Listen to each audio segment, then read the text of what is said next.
சந்ததமும் அடியார்கள் சிந்தையது குடியான தன் சிறுவை தடில் மேவும் பெருமானாக வீற்றிருக்கக்கூடிய நமது அருள்மிகு சிறுவாபுரி ஸ்ரீ பாலசுப்பிரமணிய சுவாமி ஆலயத்திலே வள்ளி மணவாள பெருமான் அருட்காட்சி தந்து பக்தர்களுக்கு திருமணமாகாமல் வருபவர்களுக்கு விரைவில் திருமணம் நடப்பதற்காக அனுகிரகம் செய்துள்ளார்.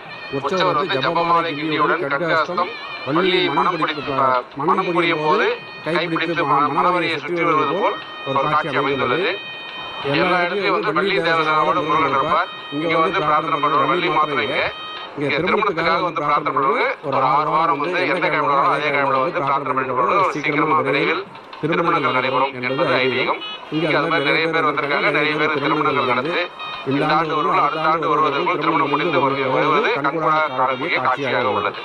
முருகன் நீங்க எவ்வாறு கைப்பிடிச்சு மணவாரியில் இருக்காரோ அது மாதிரி இங்க பிரார்த்தனைக்காக வரவங்களுக்கு விரைவில் திருமணங்கள் கைகூடும் என்பது ஒரு